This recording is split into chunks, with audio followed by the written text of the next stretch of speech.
현재 연인과 들끓어오르는 사랑 중이라면 생리기간 참 달갑지 않습니다. 자기 의사와는 전혀 상관없이 금욕기간이 되기 때문이죠. 거의 일주일이죠. 확실하게 하려면 열흘은 잡아야 할 것 같습니다. 또한 이 기간은 위생적으로 여성들이 조심해야 할 기간이기도 하죠. 여자는 자궁경부가 열리는 경우가 2번 정도 있는데, 한 번은 출산을 할 때, 또 한 번은 생리를 할 때입니다.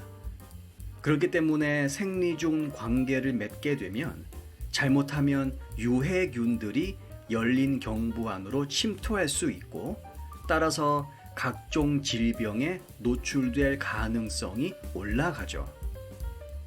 그렇기 때문에 생리 중 섹스는 세균 감염의 위험과 불쾌한 냄새, 뒤처리의 곤란함 등을 이유로 망설여집니다.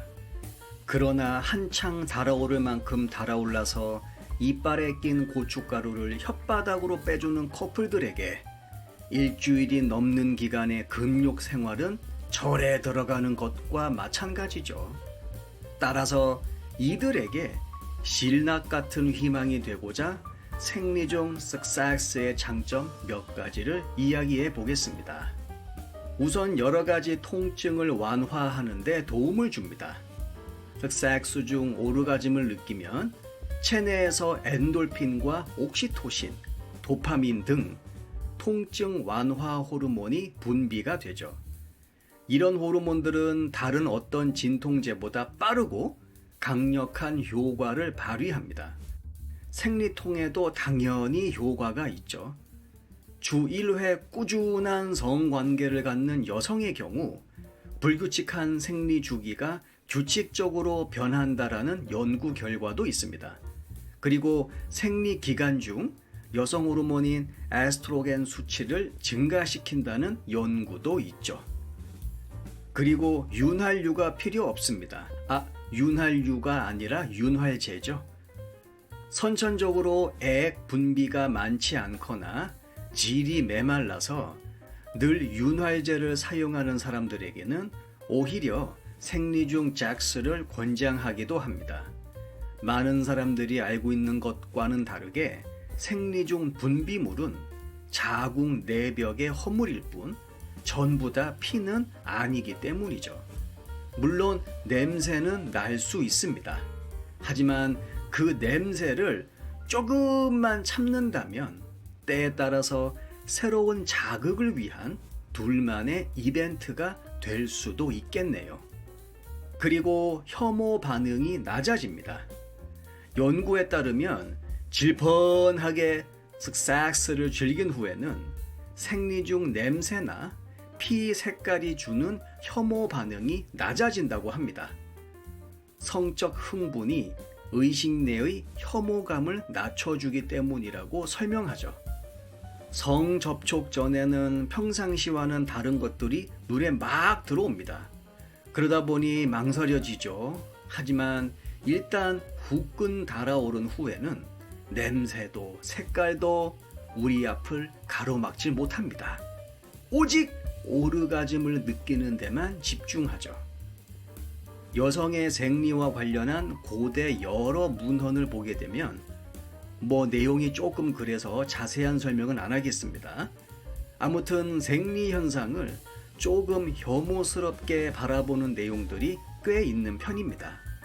이것이 세대를 타고 지금까지 쭉 내려오다 보니 일부 여성들 사이에서는 무의식적으로 자신의 생리 현상을 조금 부정적으로 보는 시선이 길러질 수도 있습니다. 그리고 생리 기간을 단축시킬 수 있습니다. 생리 중 섹스는 생리 기간을 단축하고 통증이나 압박을 일으키는 자궁 내벽의 여러 물질들을 함께 배출하도록 돕습니다. 올가즘을 느낄 때마다 자궁은 수축 운동을 하죠. 자궁 수축 운동이 빨라지면 피와 자궁 내벽의 허물도 빨리 배출됩니다. 따라서 약간 불편할 수도 있는 그 기간을 조금이라도 더 짧게 가져갈 수가 있죠. 마지막으로 파트너와 친밀감이 깊어집니다. 생리중 섹스는 파트너와의 친밀감을 높이는 방법이 될 수 있죠. 이유는 고난을 함께 극복한 사람들에게 동질감이 생기는 것과 같은 이치라고 보시면 됩니다. 할까 말까 고민할 때 어떤 사람들은 하라고 이야기하지만 또 어떤 사람들은 하지 말라고 이야기하죠. 이런 내적 딜레마를 다 겪은 후에 느껴지는 동지애.